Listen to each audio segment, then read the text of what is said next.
موضوع الدرس في إثبات التوحيد لله تعالى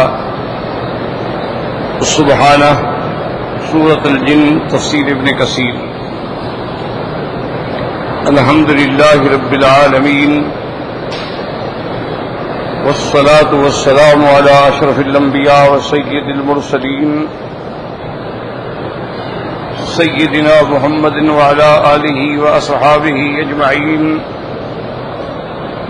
اللهم صل على سيدنا محمد وعلى آل سيدنا محمد كما صليت على إبراهيم وعلى آل إبراهيم في العالمين إنك حميد مجيد. أعوذ بالله من الشيطان الرجيم. بسم الله الرحمن الرحيم.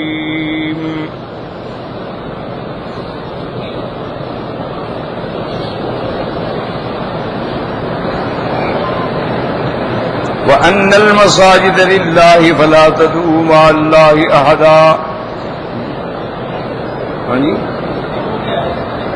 بسم الله الرحمن الرحيم. قل إن أدري أقريب ما توعدون أم يجعل له ربي أمدا.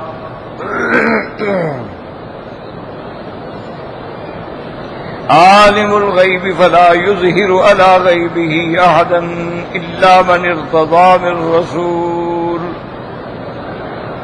فإنه يسلك من بين يديه ومن خلفه رصدا ليعلم أن قد أبلغوا رسالات ربهم وأحاط بما لديهم وأحصى كل شيء عددا.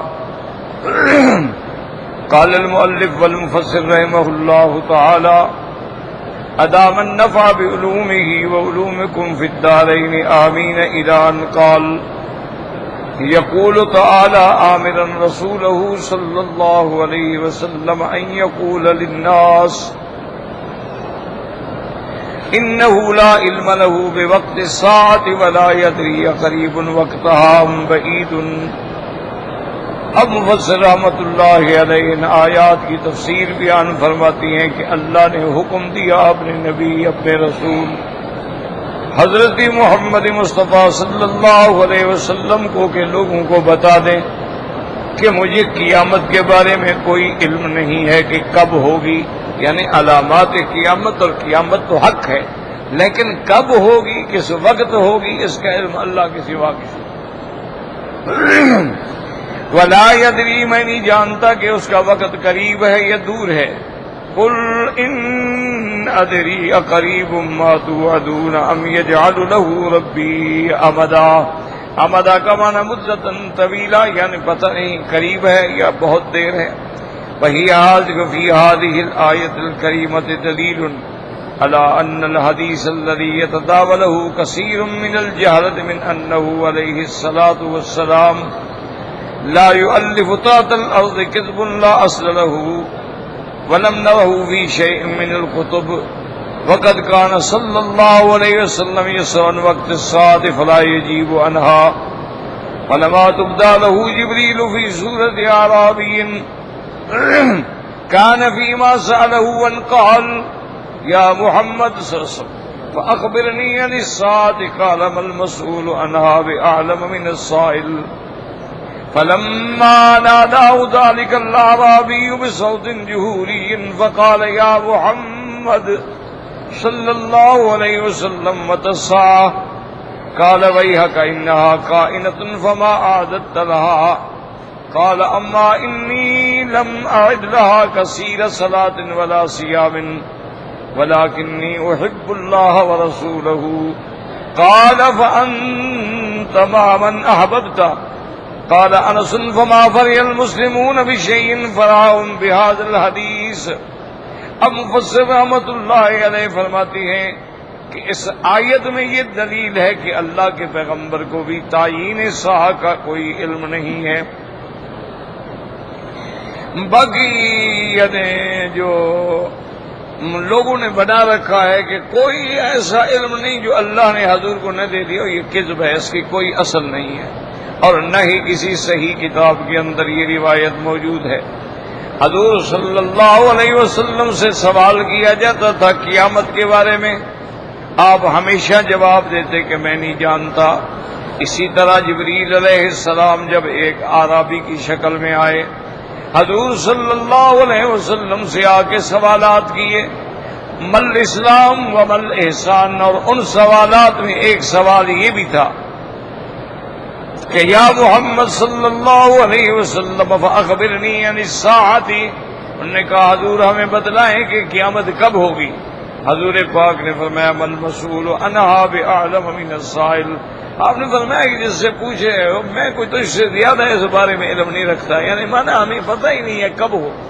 ان اللہ عنده علم الساعہ، قیامت کی تعیین کا علم جو ہے وہ اللہ تبارک و تعالیٰ کے پاس ہے۔ ہمارا ایمان ہے کہ قیامت حق ہے، قیامت آئے گی، لیکن کب اللہ کے سوا کوئی نہیں جانتا۔ اسی طرح ایک صحابی نے، ایک عربی تھا، جنگل میں رہنے والے بدو ہوتے ہیں، زور سے پکارا حضور کو کہ یا محمد صلی اللہ علیہ وسلم متی الساعہ، قیامت کب ہوگی؟ حضور پاک نے فرمایا وہی کہا، آپ نے فرمایا اللہ کے بندے تمہیں ہلاکت، یہ بد دعا نہیں ہوتی، تنبیہ ہوتی ہے۔ وَيْحَ کا انہا کائنۃ، قیامت ہوگی، فما عادت لہا، تم نے کیا کیا تیاری قیامت کے لیے؟ کیا تم نے، قیامت تو آنے والی ہے، حال آئے۔ اس نے کہا ما انی لموعد لہا کثیر صلاۃ ولا صیام، یا رسول اللہ صلی اللہ علیہ وسلم میرے پاس بہت نمازیں اور بہت روزے تو نہیں ہیں، لیکن میں اللہ کے رسول کو محبوب رکھتا ہوں، مجھے آپ سے محبت ہے۔ حضور پاک نے فرمایا فانت مع من احببت، انشاءاللہ قیامت میں تو ان لوگوں کے ساتھ ہوگا جن کو تم محبوب رکھتے ہو۔ حضرت انس فرماتی ہیں کہ وما فرح المسلمون بشیء فرحهم بهذا الحدیث، جب حضور نے یہ فرمایا تو حضرت انس فرماتی ہیں کہ صحابہ کو ایسی خوشی کبھی نہیں ہوئی جیسا فرمان سے خوشی، کبھی ہم محبت کرنے والے ہیں تو حضور کے ساتھ ہوں گے۔ اس کا معنی یہ نہیں ہے کہ میرے پاس نماز نہیں یا روزہ نہیں، بات کو سمجھیں، اسی کو جاہل کہہ دیتے ہیں جی ہمیں حضور سے محبت ہے، زیادہ نماز روزے کی کیا ضرورت ہے۔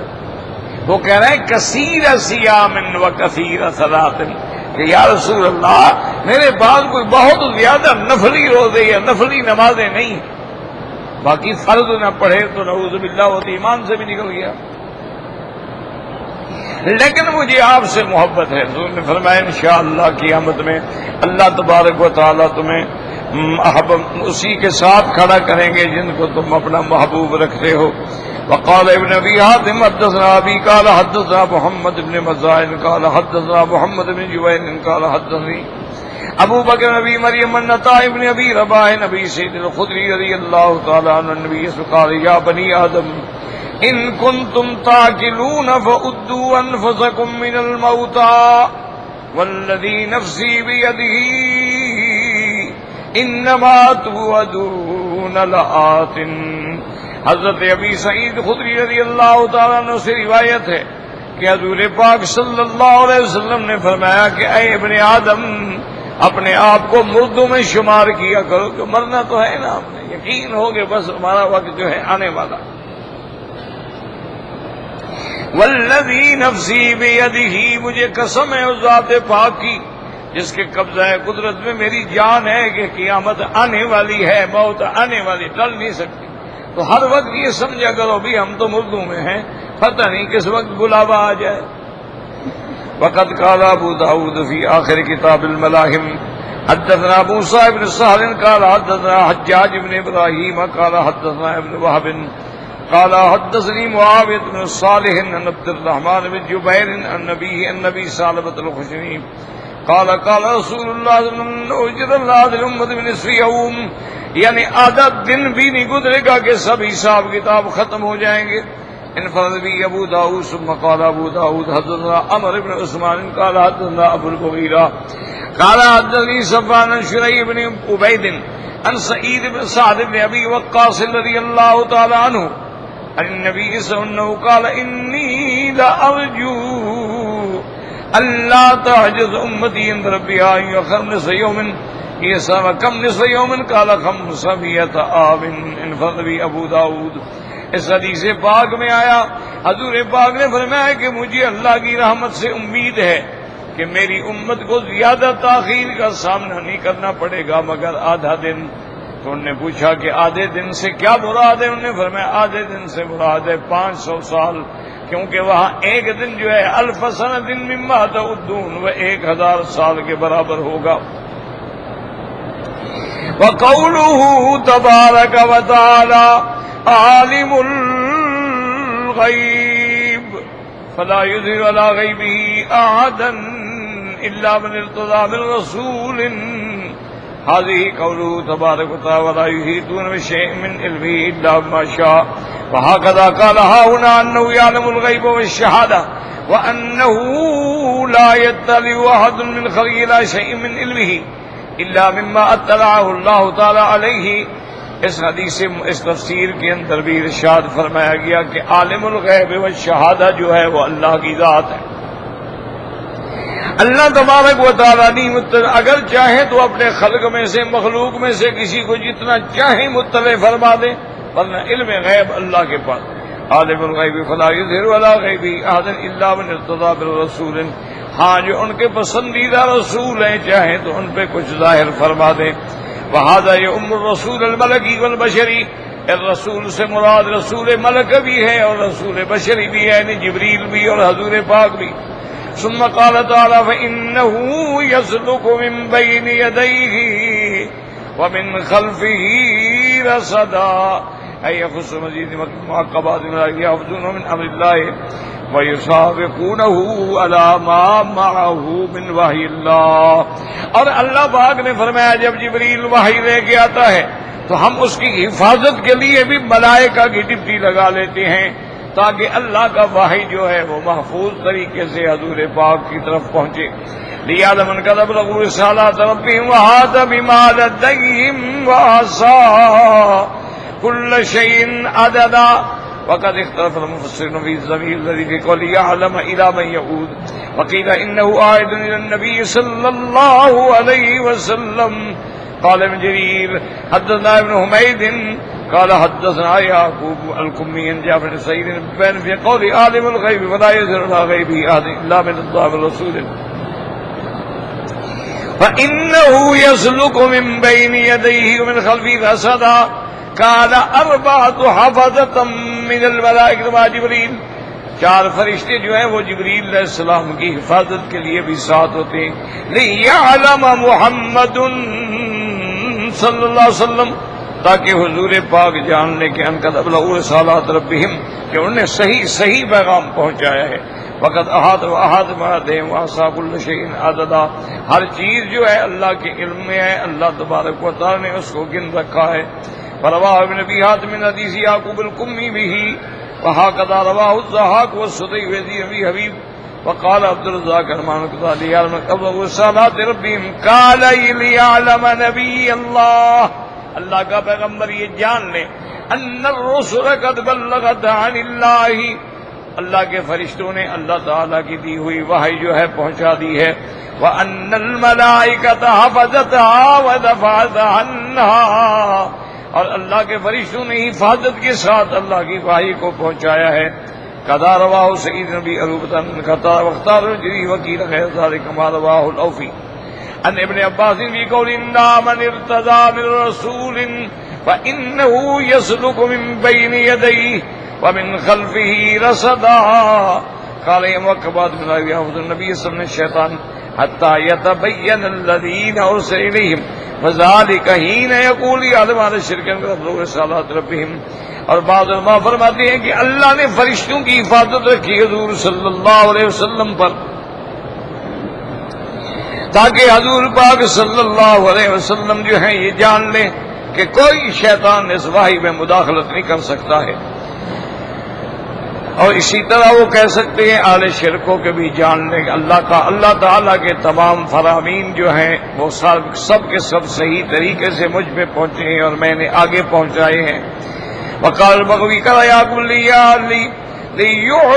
لیعلم الناس قد بلغوا، ایک معنی یہ بھی ہے تاکہ لوگ جان لیں کہ انہوں نے اللہ کا پیغام پہنچا دیا ہے. وَيَعْتَمَ يَكُونُ ضَمِيرُ آدِ اللَّهِ وَقَوْلٌ حَقَاوٌ جَوْدِي فِي ذَاتِ الْمَسِيرِ. بعض فرماتی ہیں کہ اس ضمیر کا تعلق جو ہے اللہ کی ذات سے ہے، فيكون المعنى في ذلك أنه يعبد رسله ولا يتفكر من ظاهر رسالته ويحفظ ما ينزل إليهم وليعلم أن قد أبلغوا رسالات ربهم، کہ اللہ تعالیٰ جانتے ہیں کہ جو میں نے وحی بھیجی ہے، فرشتے بھیجے ہیں، انہوں نے صحیح پہنچا دیا ہے. وما جعلنا القبلة التي كنت عليها إلا لنعلم من يتبع الرسول ممن ينقلب على عقبيه وكقوله تبارك وتعالى وليعلم أن الله الذين آمنوا وليعلم أن المنافقين إلى أمثال ذلك من العلم بأنه تعالى يعلم الأشياء قبل كونها قد لا محالة. اللہ تبارک و تعالی ہر چیز کو جانتے ہیں، اس کے ہونے سے پہلے بھی جانتے ہیں اور ہونے کے بعد میں بھی جانتے ہیں. فلہذا قال بعد ذلك وأحاط بما لديهم وأحصى كل شيء عددا. آخر تفسیر سورۃ الجن وللہ الحمد والمنہ. اب مسئلہ سمجھیں اس کے اندر.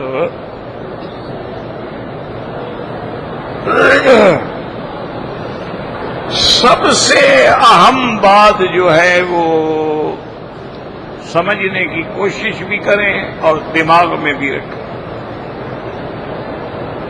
بہت سارے لوگوں کو انہی باتوں سے دھوکہ لگتا ہے یا عمدن ضد کرتے ہیں. اب اللہ جانتا ہے، باطن کا علم تو اللہ کو ہے.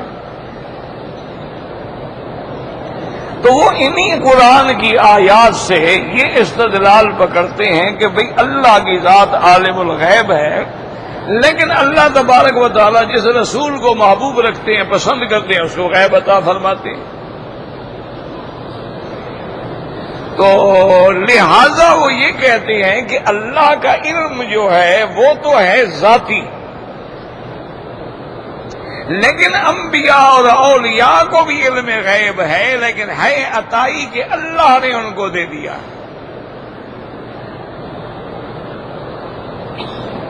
تو یہ سب سے بڑا مشکل مسئلہ بھی ہے اور اسی سے آدمی گمراہ ہوتا ہے. یاد رکھو، دو چیزیں دماغ میں اچھی طرح سے بٹھا لو، انشاءاللہ انشاءاللہ انشاءاللہ عقیدہ صحیح رہے گا اور کبھی بھی گمراہی قریب نہیں آئے گا. ایک بات تو یہ یاد رکھ لو کہ قدرت کاملہ جو ہے یہ صرف اللہ کی شان ہے. ان اللہ علی کل شیء قدیر. قدرت کامل، لفظ یاد رکھنا، قدرت کاملہ یعنی کامل قدرت جو ہے وہ صرف اللہ کے پاس ہے. اب اللہ نے قدرت تو سب کو دی ہے، آپ کو بھی قدرت دی ہے تو آپ نماز پڑھ رہے ہیں، آپ حرم میں آئے ہیں اور عمرہ کر رہے ہیں، قرآن پڑھ رہے ہیں، یہ بھی قدرت توفیق ہے. لیکن قدرت کاملہ جو ہے وہ اللہ کے پاس ہے. ہماری قدرت کیا ہے؟ عارضی ہے، بیمار ہو گئے ختم، کوئی چوٹ لگ گئی ختم، کوئی بیماری آ گئی، ہماری قدرت ہماری طاقت ختم. تو قدرت کاملہ صرف اس ذات کے پاس ہے جو تھی ہے اور رہے گی، کبھی ختم نہیں ہوگی، وہ اللہ کی ذات. ایک چیز قدرت کاملہ یاد رکھنا. اور دوسری چیز ہے علم کامل، علم محیط، علم ما کان و ما یکون. یہ علم کامل بھی صرف اللہ کی ذات ہے. اللہ نے سب کو علم دیا ہے، آپ کو بھی علم دیا ہے، تبھی تو آپ پڑھتے ہیں، بیان کر رہے ہیں. اللہ نے ہر مخلوق کو علم دیا ہے، حتیٰ کہ مرغی ہے، اس کے بچے چھوٹے چھوٹے ہوتے ہیں، اگر بلی کی آواز سن لیں تو بھاگ کے ماں کے پروں میں چھپتے ہیں. علم دیا ہے نا. اسی طرح آپ 10 بھینسیں یا گائیں باندھ دیں، ان کے بچڑے بھی الگ باندھ دیں، ان کو چھوڑیں، ہر بچڑا اپنی ماں کے پاس جاتا ہے. اچھا، اور ماں بھی دوسرے کو قریب نہیں آنے دیتی، مارتی ہے اس کو. تو اس کو اللہ نے علم دیا ہے. اگر اس کو علم نہ دیا ہوتا وہ کیسے پہچان لیتا ہے کہ یہ میری ماں ہے؟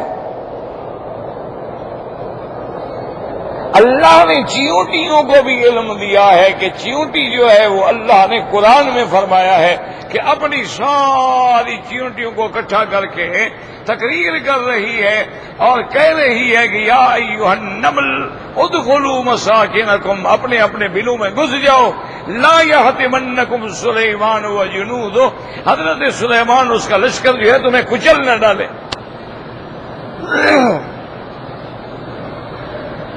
وَهُمْ لَا يَشْعُرُونَ، اور ان کو تو پتہ بھی نہیں لگے گا کہ چیونٹیاں ماری گئی ہمارے پاؤں کے نیچے۔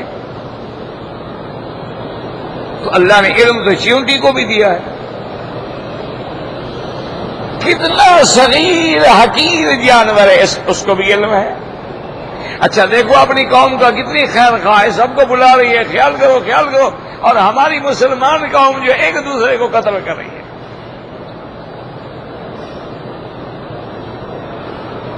یہ انسان کوئی ایسا خطرناک حیوان ہے کہ سانپ سانپ کو نہیں مارتا، شیر شیر کو نہیں مارتا، کتا کتے کو نہیں مارتا، یہ خود بندہ بندے کو مارتا۔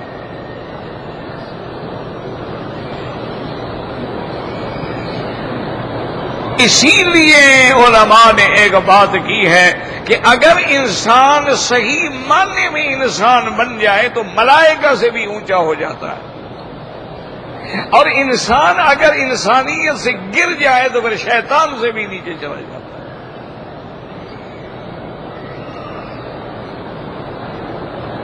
اسفل سافلین۔ تو اب اللہ نے علم تو چیونٹی کو بھی دیا ہے۔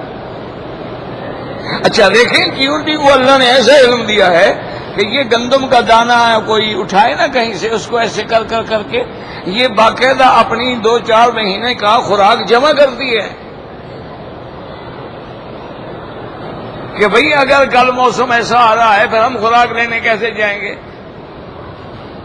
اور پھر اس کو اللہ نے ایسے علم دیا ہے کہ دانے کو یہ توڑ دیتی ہے، دانہ ہو نا گندم کا اس کو توڑتی ہے، تقسیم کر دیتی ہے، کیوں اگر دانہ پورا رہے گا وہ تو پھر پیدا اس سے تو گندم نکلنی شروع ہو جائے گی، جب توڑ دو تو رویدگی نہیں ہوتی اور جمتا نہیں ہے، اس کی پیدائش رک جاتی ہے۔ اس کو اللہ نے علم دیا ہے کہ بھی اس کو توڑ دو۔ اللہ نے نحل جو ہے، اصل جو ہے، شہد جو ہے، اس کی جو مکھی ہے اس کو اللہ نے کتنا بڑا علم دیا ہے، ان کا اتنا بڑا نظام ہے کہ آپ کسی شہد کا چھتا جو ہے نا جی اس کو لے کے دیکھیں، دنیا کا انجینئر اتنا اچھا گھر نہیں بنا سکتا جتنا وہ مکھی بناتی ہے۔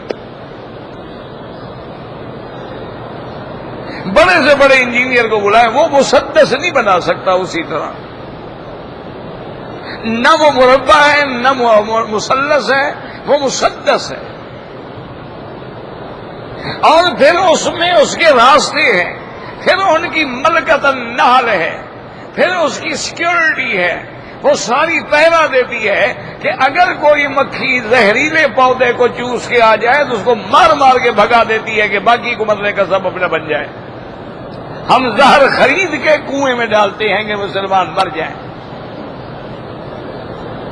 ہم زہر خرید کے دریاؤں میں ڈالتے ہیں کہ مچھلی اوپر مر کے آ جائے، جلدی جلدی ہم اپنا جال بھر لیں۔ یہ نہیں پتا کہ وہ زہریلی مچھلی جب ہم لوگ ان کو بیچیں گے وہ تو زہر کھا رہے ہوں گے، اس کو پیسے چاہیے، مردہ ہو زندہ ہو اس کو کیا۔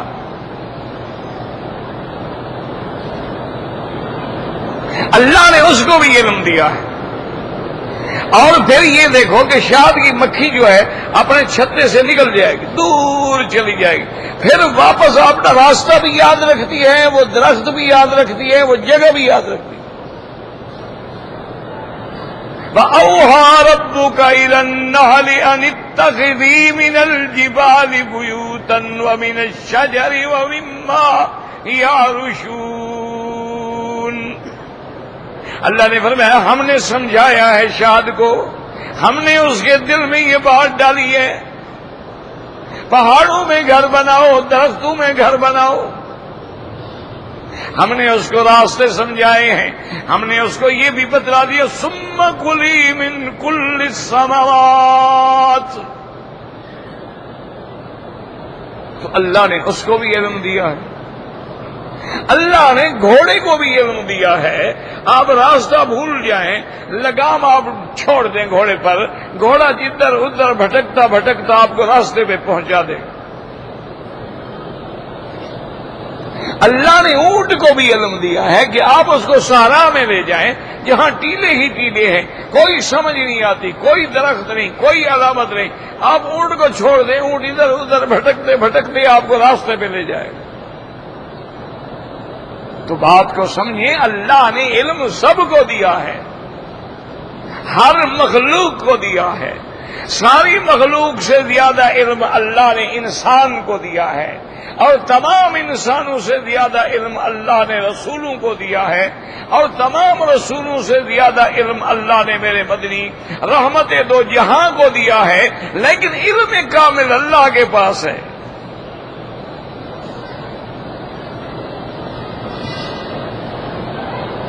حالانکہ حضور فرماتے ہیں اوتیت علم الاولین والآخرین، اللہ نے مجھے پہلے لوگوں کا بھی علم دیا ہے، میرے بعد میں آنے والے لوگوں کا بھی علم دیا ہے، لیکن اللہ کے نبی فرماتے ہیں لو کنت اعلم الغیب لاستکثرت من الخیر وما مسنی السوء، اگر میں عالم الغیب ہوتا تو مجھے ہمیشہ خیر ہی خیر ملتی اور کبھی میرا نقصان نہ ہوتا، کبھی احد میں میرا 70 صحابی شہید نہ ہوتا، کبھی میرے دندان مبارک شہید نہ ہوتے، کبھی میرے کھانے میں زہر نہ ملائی جاتی، لیکن اللہ تعالی یاد رکھے علم دیا ہے لیکن علم کامل نہیں ہے، علم کامل صرف اللہ کی ذات کے پاس ہے۔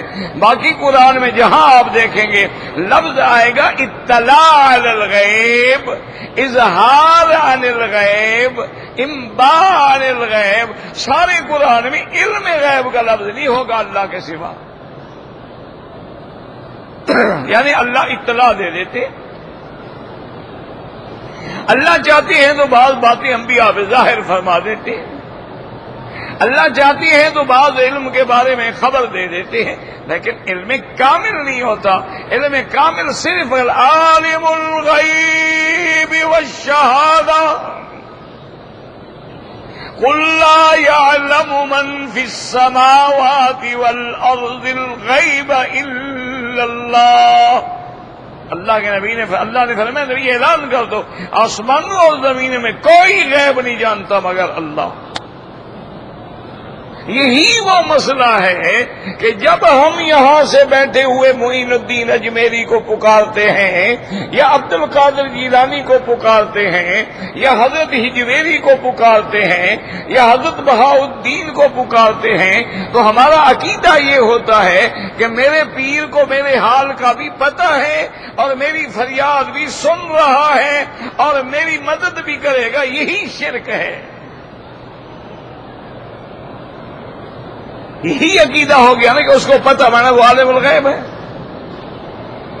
اچھا زندگی میں آپ ایسا کریں، ایک تجربہ کریں، مثلا آپ کے بھی تو پیر ہیں، آپ کے ملکوں میں بھی تو بڑے بڑے پیر ہیں، اگر پیر سندھی ہے وہ اردو بولنا بھی نہیں جانتا تو تمہارا علم غیب کہاں سے اس کو آ گیا؟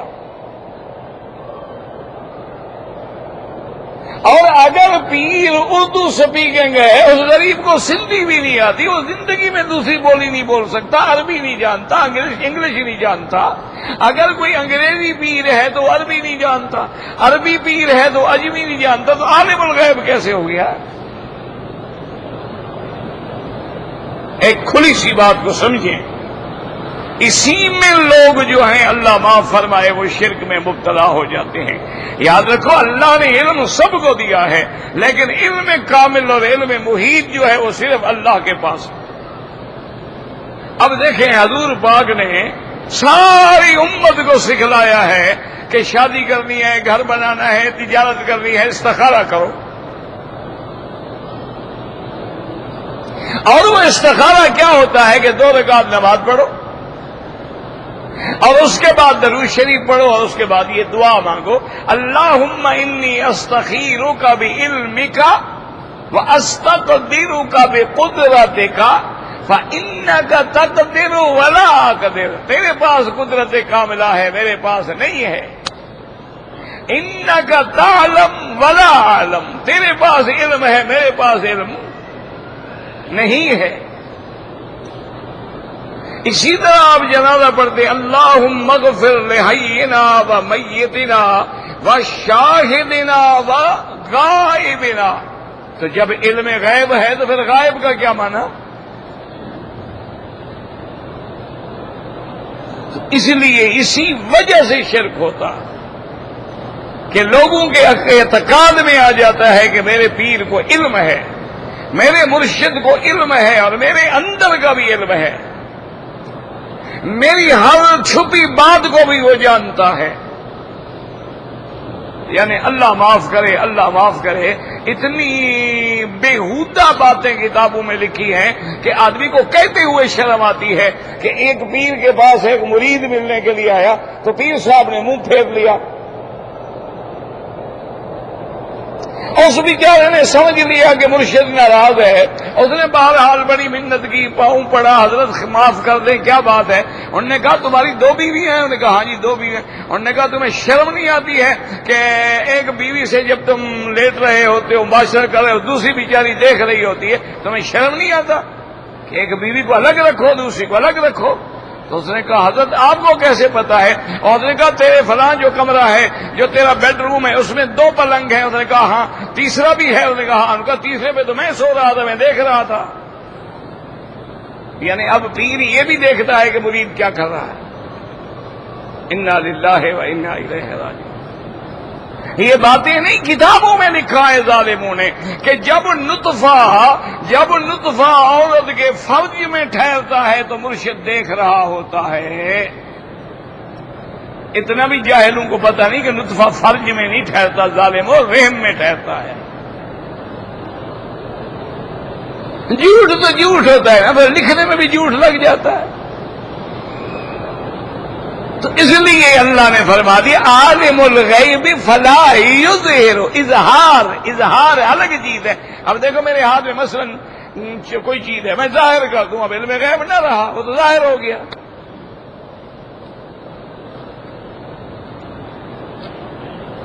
جب اللہ نے اطلاع کر دی، غیب نہ رہا. اللہ نے خبر دے دی ذالک من انباء الغیب نوحیھا الیک. اور اللہ نے اپنے نبی کو یہ بھی فرما دیا کہ میرا مدنی سارا علم تو بڑی بات ہے، میں نے تو آپ کو اپنے انبیاء اور رسول جتنے بھیجے ہیں ان کے بارے میں بھی سب کا نام نہیں بتلایا، صرف 25 کا نام لیا ہے، باقی کا نام تو آپ کو نہیں. وَمِنْهُمْ مَن لَّمْ نَقْصُصْ عَلَيْكَ. اور ایسے بھی پیغمبر ہیں جن کے بارے میں ہم نے آپ کو ذکر بھی نہیں کیا.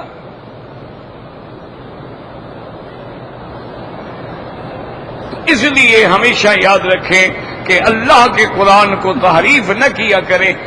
علم غیب الگ چیز ہے، اظہار غیب الگ چیز ہے، اطلاع علی الغیب الگ چیز ہے، انباء علی الغیب الگ چیز ہے. اور یاد رکھو سارے قرآن میں اور تمام احادیث کے ذخیرے میں دیکھ لو، لفظ علم مضاف اور غیب مضاف الیہ ہو، یہ صرف اللہ کے لیے ہے اور کسی کے لیے نہیں. اسی لیے اللہ نے فرمایا میرا مدنی قیامت تو آئے گی، لیکن آپ ان کو بتا دیں یہ میں نہیں جانتا کہ کب ہوگی، قریب ہے دور ہے یہ نہیں مجھے پتا. ان الساعۃ آتیۃ لا ریب فیھا. قیامت آئے گی، حق ہے، لیکن قل ان ادری اقریب ام بعید ما توعدون.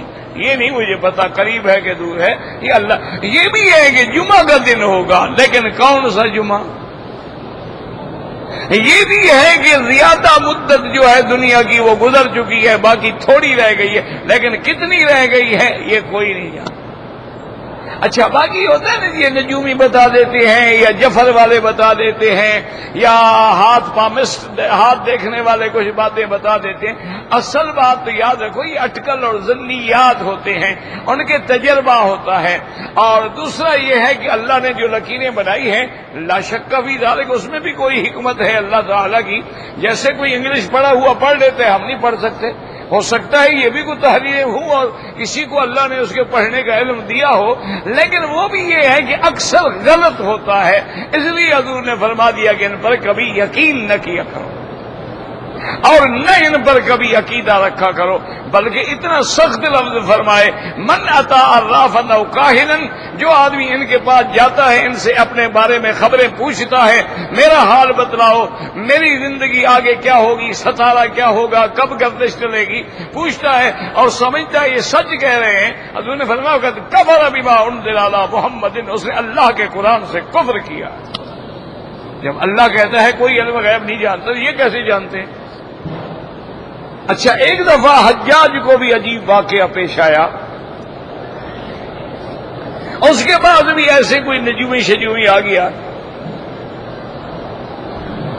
تو حجاج نے یہ کیا کہ کمرے میں جا کر اپنے ہاتھ میں کچھ کنکریاں اٹھا کے لے آیا اور اس سے کہا بھی تمہیں اگر علم نجوم ہے یا جو بھی ہے بتلاؤ میرے ہاتھ میں کتنی کنکریاں، اس نے کہا جی 10، کھولی تو 10 تھی۔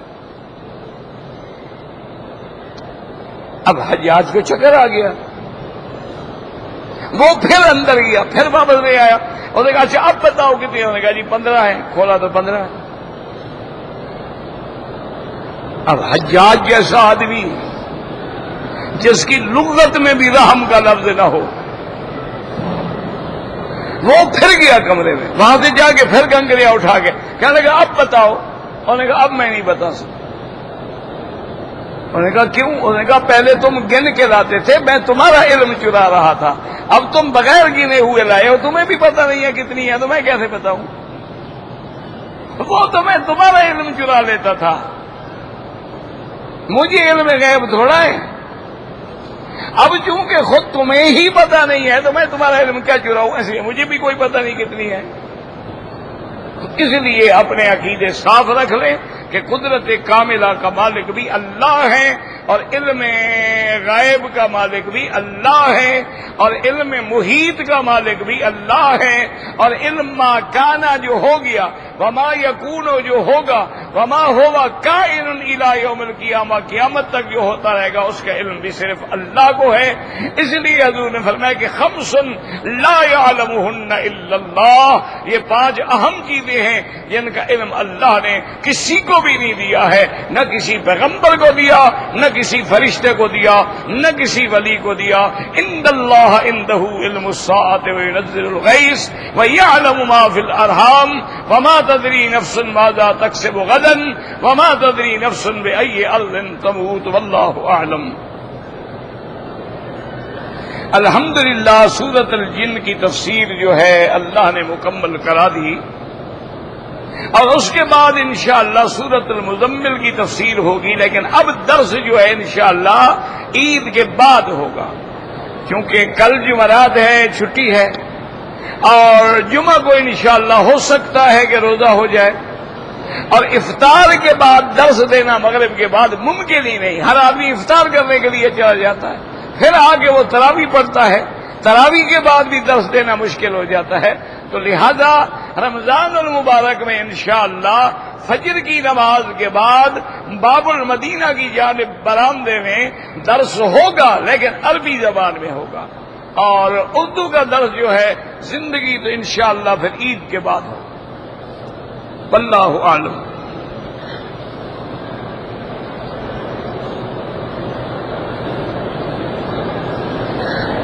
اگر آپ نے مثلاً یہاں روزہ رکھ لیا، مثلاً جمعہ کا روزہ آپ نے رکھ لیا، چلے گئے کراچی، تو وہاں ہفتے کو پہلا روزہ ہوگا۔ بہرحال یاد رکھیں کہ جس ملک میں بھی جائیں گے آپ نے اس کے تابع بھی روزے رکھنے، اور اگر وہاں روزہ کم ہو جاتا ہے آپ کو پورا کرنا ہوگا، زیادہ ہو تو نفلی ہو جائے گا۔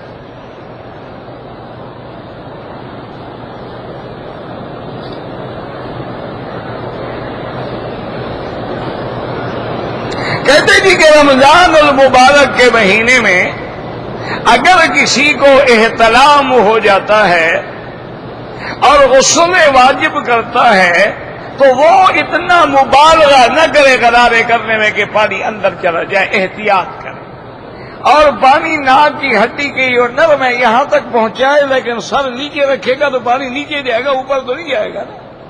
معنی یہ ہے کہ پانی اندر نہ جائے۔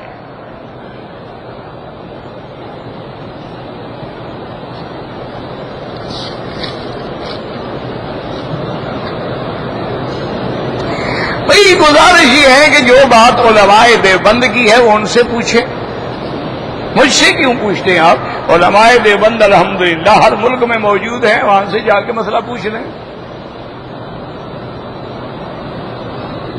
سب سے پہلے اللہ نے حضور کو بنایا یا آدم کو؟ حضور تو آدم کے بیٹے ہیں، باپ پہلے ہوتا ہے یا بیٹا پہلے ہوتا ہے؟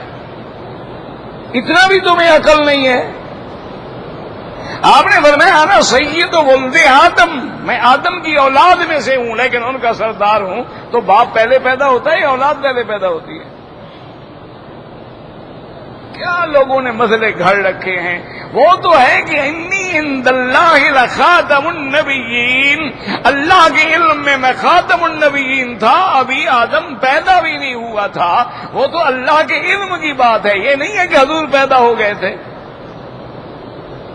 ابھی ساری کائنات نہیں بنی تھی، اللہ نے تقدیر کی قلم بنائی اور حکم دیا اکتب ما کان وما یکون وما هو کائن الی یوم القیامہ۔ اس دنیا کے بنانے سے 2000 سال پہلے اللہ نے سب کچھ لکھ دیا، تو اس میں یہ بھی لکھا ہوا تھا کہ محمد خاتم الانبیاء والمرسلین۔ حضرت محمد مصطفیٰ بشر ہیں یا نور ہیں؟ 1400 سال میں آپ کو پتہ نہیں لگا کلمہ کس کا پڑھ رہے ہو؟ اگر تمہیں آج تک یہ بھی پتہ نہیں ہے کہ اللہ کا نبی نور ہے یا بشر ہے، کلمہ کس نبی کا پڑھ رہے ہو؟ یعنی اللہ کے قرآن کے بعد بھی مسئلے پوچھنے کی ضرورت ہے کہ قل انما انا بشر مثلکم، کہہ دو کہ میں تمہاری طرح انسان ہوں۔ پھر حضور کا باپ ہے، ماں ہے، بیٹے ہیں، بیٹیاں ہیں، بیویاں ہیں، نور کی بھی بیویاں بیٹیاں ہوتی ہیں۔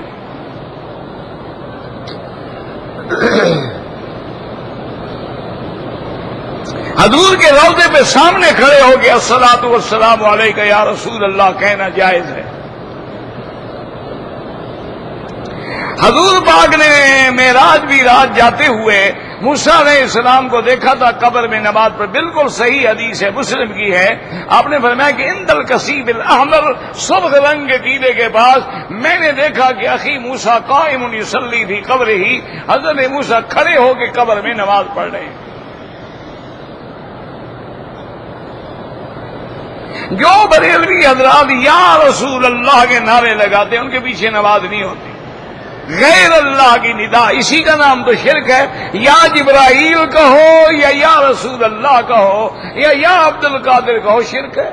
یا اللہ، یا رحمان، یا رحیم، یہ صرف ندا اللہ کے لیے ہے۔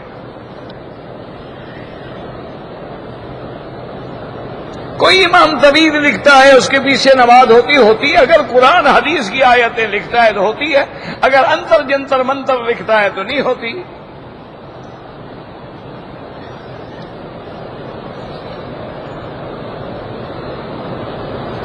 صفا مروہ کی سعی جو ہے اگر بغیر وضو کے کر لی کوئی حرج نہیں،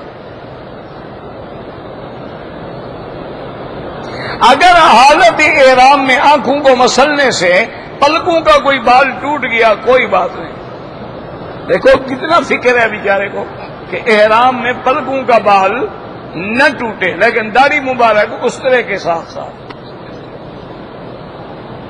سارے بال ٹوٹ جائیں۔ انا للہ و انا الیہ راجعون۔ میقات کے ستونوں پر چاروں خلیفہ کے نام لکھے ہوئے ہیں، میں نے تو کبھی نہیں پڑھے، آپ نے پڑھے ہوں۔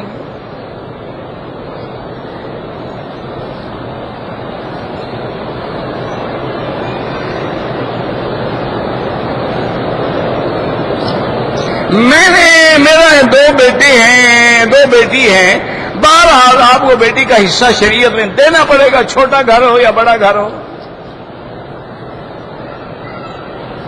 سنی شیعہ کا نکاح کریں بالکل نہ کریں۔ میں نے پچھلے سال کے روزے قضا تھے نہیں رکھ سکا، اب رمضان آ گیا، اب تو اس کو پورا کرو نا، اس کے بعد قضا رکھنا۔ اگر نماز قضا ہو جائے تو قضا فرض کی ہوتی ہے اور وتر واجب کی ہوتی ہے، سنت کی قضا نہیں ہوتی۔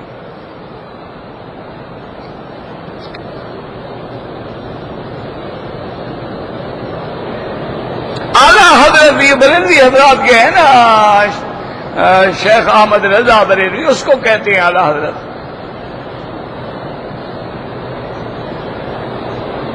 یہ وہی موٹر سائیکل چلاتی ہے، کل بھی آیا تھا پھر وہی رکھ دیتے ہو. نمازیں جو قضا ہو گئی ہیں توبہ کرو اور ہر نماز کے ساتھ قضا نماز پڑھتے رہو، نفل چھوڑ دو، قضا نمازیں پڑھتے رہو. والدین کا اولاد پہ حق ہے بالکل کہ ہر حال میں بغیر شریعت کے خلاف باقی جو حکم دیں تعمیل کریں. اولاد کا بھی حق ہے کہ ان کی تربیت کریں، ان کو دین سکھائیں، ان کو اسلام سکھائیں، ان کو ایمان سکھائیں، ان کو اچھا علم عطا کریں. اولاد کی جائز خواہش پوری کی جا سکتی ہے، ناجائز نہیں.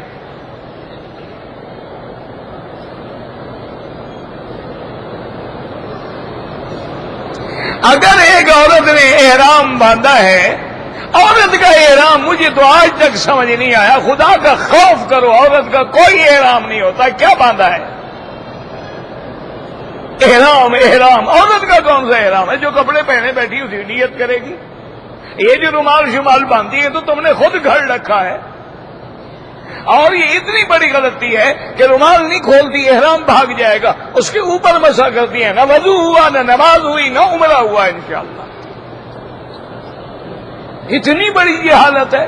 روز مسئلہ بتانے عورت کا احرام، عورت کا کون سا احرام ہے بھائی؟ اس نے حمام میں جا کے اپنا نقاب اتارا، کوئی حرج نہیں.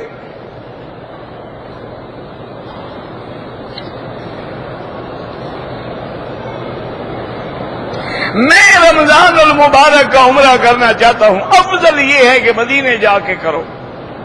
اگر وہاں نہیں جا سکتے طائف جا کے کر لو، وہاں بھی نہیں جا سکتے جوفہ رابوگ جا کے کر لو، اگر بالکل کہیں نہیں جا سکتے پھر مسجد عائشہ سے کر لو. نہ ہونے سے تو بہتر ہے نا.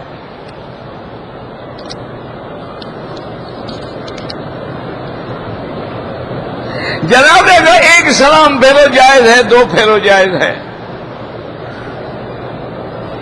عمرہ مسجد جیرانہ سے باندھے، مسجد عائشہ سے، دونوں عمرے ٹھیک ہیں. امام ابو حنیفہ فرماتے ہیں ثواب مسجد عائشہ سے زیادہ ہے. ہم انڈیا سے آ کر 4 دن کا عرصہ ہوا ہے، رمضان المبارک کا عمرہ کرنا ابھی بتا دیا ہے، میقات سے کرو.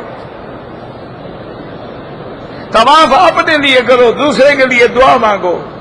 مرنے والے کو قرآن کا ثواب پہنچایا جا سکتا ہے.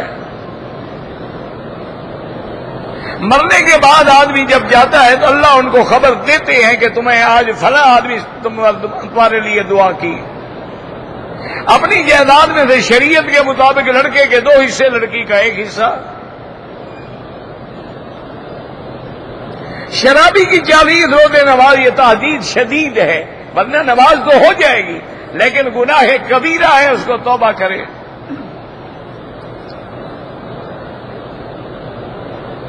اگر ایک آدمی سود کھاتا ہے، اس سے ہم مسجد کے لیے چندہ لیں، بالکل نہ لیں. شرابی کبابی ہے، اس سے بھی چندہ نہ لیں. اچھا ہے تاکہ ان کو تنبیہ ہو کہ لوگ مجھ سے نہیں لیتے، ورنہ اگر لیں گے چندہ تو مسجد میں تو لگ جائے گا. کافر تو نہیں ہے نا، وہ کافر سے بھی چندہ لینا جائز ہے. اللہ کا کعبہ کافروں نے نہیں بنایا تھا.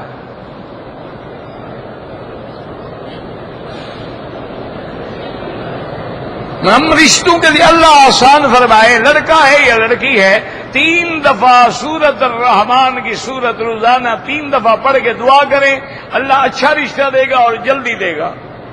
زمزم کے پانی سے وضو ہو سکتا ہے. بھائی میرا عزیز، شیعہ کافر ہو، اب کسی کے ماتھے پہ لکھا ہوا ہے، گورنمنٹ تو پاسپورٹ دیکھتی ہے نا، اس میں مسلمان ہے، یہ کیا کریں گے؟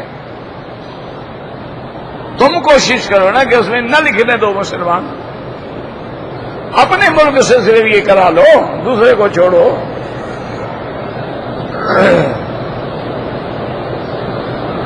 اگر ہم مسجد میں جماعت ہو جائے، دوسری جماعت نہیں ہونی چاہیے، ورنہ لوگ عادی ہو جائیں گے. ہر آدمی آتا رہے گا، جماعتیں کرتا رہے گا. کرنی پڑے تو باہر ہو کے کریں.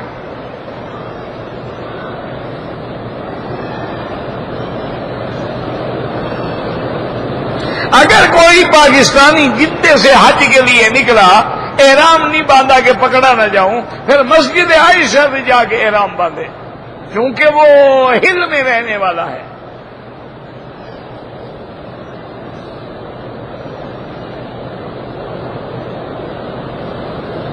امام مالک دارالہجرہ ہے، وہ افضل ہے، بالکل ٹھیک ہے، اس میں کیا جھگڑا ہے، کیا ہو گیا؟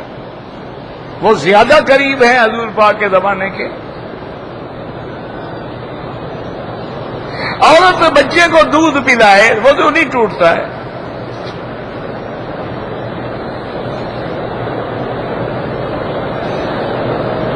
میں ہوٹل میں سویا ہوا تھا، احترام ہو گیا، وہاں غسل خانہ اچھا نہیں تھا، دوسری جگہ آ کر غسل کیا، کوئی بات نہیں۔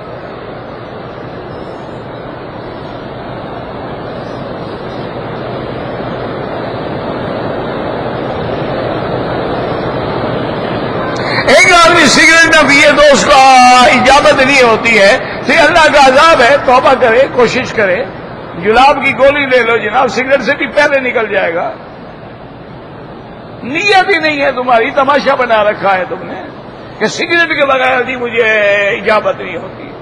آپ جناب گولی لے لیا کریں 5-7 دن، دیکھو پھر آتا ہے پیشاب پخانا کہ نہیں آتا ہے۔ ابھی آپ لیٹرین بھی نہیں پہنچیں گے، فارغ ہو جائیں گے۔ ایسے تماشے بناتے ہیں۔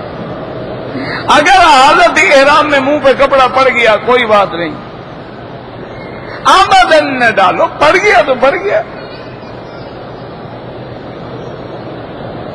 طواف وداع جب جانا ہو،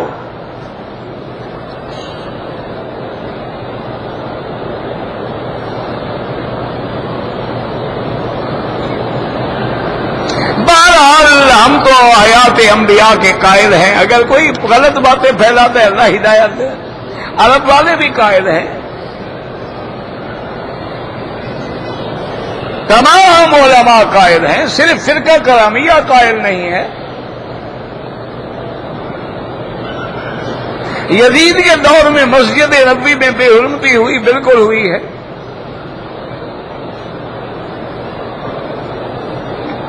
واقعہ حرہ مشہور ہے۔ حضرت حسین کیوں کوفے گئے تھے؟ کوفے والوں نے بلایا تھا کہ آپ آئیں اور ہمیں بیعت کریں۔ حضرت حسین کو شہید کرنے والے کون تھے اللہ عالم، بہرحال وہ یزید کے ساتھی تھے، ابن زیاد تھا، شمر دل جوشن تھا۔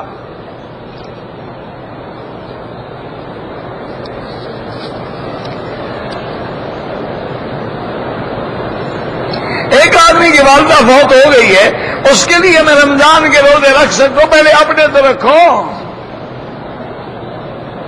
تمہارے اوپر روزہ فرض ہے کہ نہیں ہے؟ پہلے اپنا فرض تو پورا کرو، تو ماں کے رکھنے شروع کر دو، بعد میں رکھ لینا ماں کے لیے نفلی روزے۔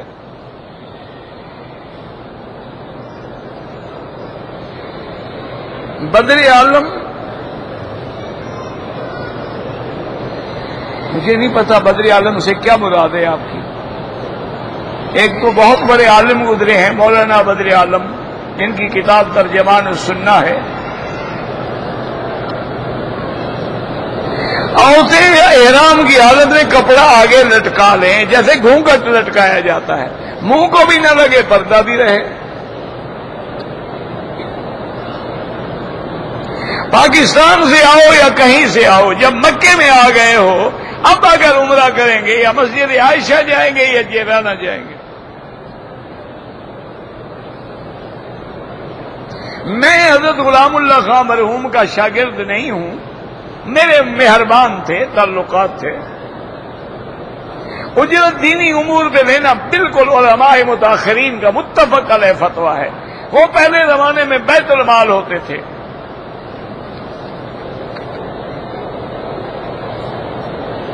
تبلیغی جماعت والے کہتے ہیں 3 دن لگاؤ، 40 دن لگاؤ، کوئی بات نہیں، اس میں کیا ہے، جتنا اللہ توفیق دے لگاؤ۔ فضائل اعمال کے اندر جو مسائل ہیں بالکل ضعیف روایات ہیں، لیکن فضائل میں تو معتبر ہیں۔ فقہ حنفی کے مطابق ظہر عصر کی نماز میں امام کے پیچھے مقتدی فاتحہ نہ پڑھے، ان کا مسلک یہ ہے کہ امام کی فاتحہ کافی ہے، چونکہ حدیث ہے حضور پاک کی کہ من کان لہو امام، جس کا امام ہو بقراءۃ الامام لہو قراءۃ، اس کی قراءت ہو جاتی ہے۔ رمضان کے دنوں میں وضو غسل میں احتیاط کرو بس۔ اگر ہم تراویح پڑھتے ہیں 10 رکعت، باقی خود پڑھ لیں، پوری کر لیں، اپنی جماعت کر لیں، 20 پڑھیں پوری، تاکہ سب حدیثوں پہ عمل ہو جائے۔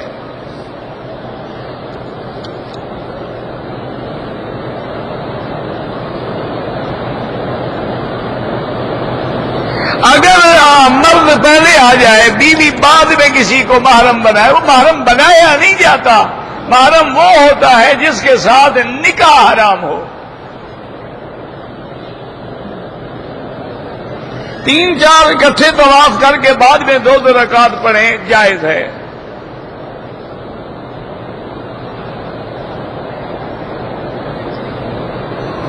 جنت البقیع مدینہ منورہ میں صبح و اشراق سے لے کر مسائل بتاتے ہیں، اللہ عالم، مجھے نہیں پتا کون بتاتا ہے۔ اذان مغرب اگر ہو جائے، حنفی مسلک میں کوئی نماز نہیں، پہلے مغرب فرض پڑھو بعد میں نماز پڑھو، لیکن حنابلہ رحمہم اللہ کے نزدیک مسجد میں آتے ہوئے تحیت المسجد ہر وقت پڑھنی جائز ہے۔ اور بابا یہ افضل غیر افضل کے مسئلے ہیں، ان پہ کوئی لڑائی جھگڑے والی بات نہیں ہے۔ اپنی رہائش سے عمرہ نہیں ہوتا، عمرے کے لیے لازم باہر جانا ہوگا، مسجد عائشہ جائیں، جیرانہ جائیں، عرفات جائیں۔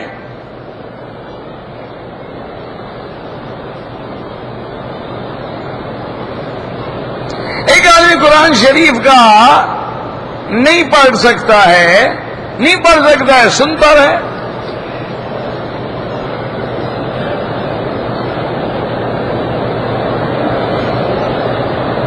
پتہ نہیں کیا لکھا ہے آپ نے۔ ایک آدمی ریاض سے آیا، مکہ مکرمہ احرام نہیں باندھا، دوبارہ عمرہ کرے، میں طائف جا کر میقات سے، ورنہ دم دینی پڑے گی۔ اگر کوئی آدمی پاکستان سے آیا ہے عمرے کے لیے تو مدینہ منورہ جانا لازمی ہے؟ کوئی لازمی نہیں، لیکن دعا کرو اللہ محروم نہ کرے۔ کوئی ایسا بھی ہوگا جو یہاں آئے اور مدینہ نہ جائے؟ اگر نہیں گیا عمرہ مکمل ہو جائے گا۔ عمرے کے اندر کوئی شرط نہیں مدینے جانا، لیکن محبت کے اندر تو شرط ہے نا۔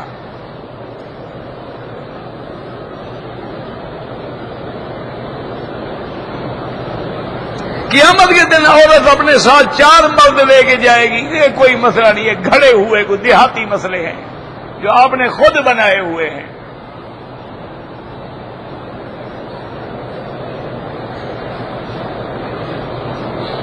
وضو میں گردن کا مسح حنفی مسلک میں ہے، باقی ائمہ کے نزدیک نہیں ہے۔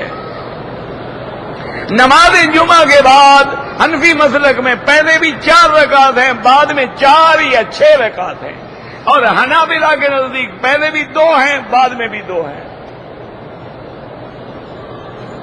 اگر آدمی دور ہے لیکن حرم کی نماز اور جماعت نظر آ رہی ہے، نماز ہو جائے گی، لیکن جو قریب ہونے کا اجر ہے وہ تھوڑا ملے گا۔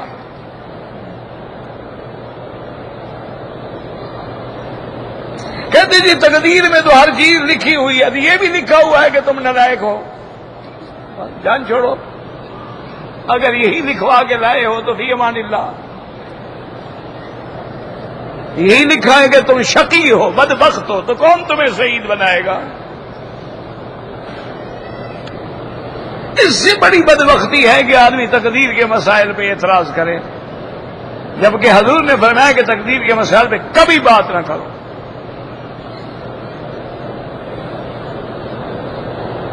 چاروں ائمہ بالکل ٹھیک ہیں جی کہ بہرحال جس کی فقہ ہمیں ملے گی پڑھیں گے، اس پر عمل کریں گے، باقی کو ہم غلط تو نہیں سمجھتے، ان کو بھی ہم حق سمجھتے ہیں۔ ہر کسی کا باپ ہے، لیکن آدمی کا اپنا جو باپ ہے وہ زیادہ عزیز ہے اس کو۔